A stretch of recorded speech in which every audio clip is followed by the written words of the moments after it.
नमस्ते दोस्तों, अगर आप स्टॉक मार्केट में नए हैं और ये समझना चाहते हैं कि ट्रेंड कैसे पहचानें, कब ट्रेड में एंट्री ले और कब निकले, तो आज का टॉपिक आप लोग के लिए बहुत ज़रूरी हो जाता है।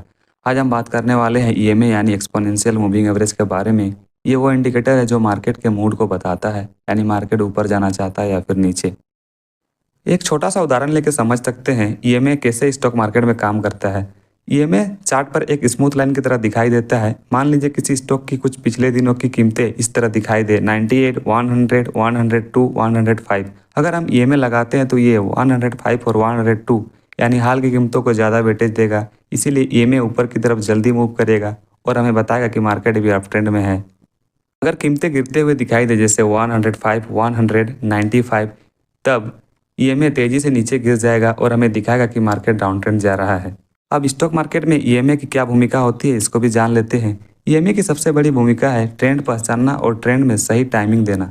ईएमए हमें तीन चीज़ों को समझाने में मदद करता है। पहला, मार्केट किस दिशा में जा रहा है, ऊपर या नीचे। दूसरा, एंट्री कहाँ लेनी है। एंड थर्ड, एग्जिट कहाँ करना है। इसी वजह से ईएमए को इंट्राडे ट्रेडिंग का सबसे तेज और असरदार इंडिकेटर माना जाता है।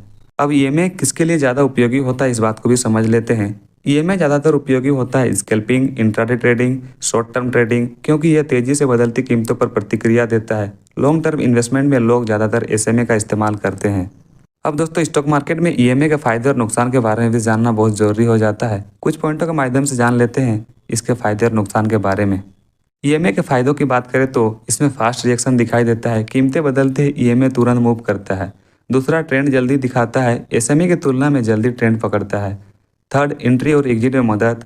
बाय एंड सेल डिसीजन आप आसानी से ले सकते हैं। फोर्थ, इंट्राडे के लिए परफेक्ट। स्कैल्पिंग और शॉर्ट टर्म ट्रेडिंग में सबसे उपयोगी होता है। इंडिकेटर कॉम्बिनेशन में वेस्ट, आरएसआई, वॉल्यूम या फिर एमएसटीटी के साथ इसके इस्तेमाल करने से काफ़ी एक्यूरेसी बढ़ जाती है। ईएमए के नुकसान भी हमें काफ़ी बार चार्ट में दिखाई देते हैं, जैसे फास्ट रिएक्शन, कभी कभी छोटे मोमेंटम को भी सिग्नल समझ लेता है। फॉल्स ब्रेकआउट दे सकता है। साइडवेज मार्केट में बेकार सिग्नल देता है। बिगनर्स कभी कभी इसमें कंफ्यूज हो जाते हैं। सिर्फ ईएमए देखकर ट्रेड लेना रिस्की हो सकता है। अब इसे उपयोग कैसे करें? बिगनर्स के लिए सबसे आसान तरीका एक स्ट्रेटजी माना जाता है, जिसे 9 प्लस 20 स्ट्रेटजी कहा जाता है। जब 9 20 को ऊपर की तरफ क्रॉस करे तब ट्रेंड अप ट्रेंड में होता है और बाई सिग्नल मिलता है।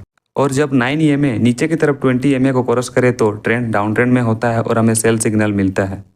तो दोस्तों, उम्मीद है अब आपको समझ आ गया होगा कि ईएमए क्या होता है, ये कैसे काम करता है और ये क्यों ज़रूरी है और कब और कैसे इसकी इस्तेमाल करना चाहिए। वीडियो अगर पसंद आई हो तो लाइक, शेयर एंड चैनल को सब्सक्राइब कर दीजिएगा। मिलते हैं और ऐसे ही किसी नेक्स्ट टॉपिक पे। धन्यवाद।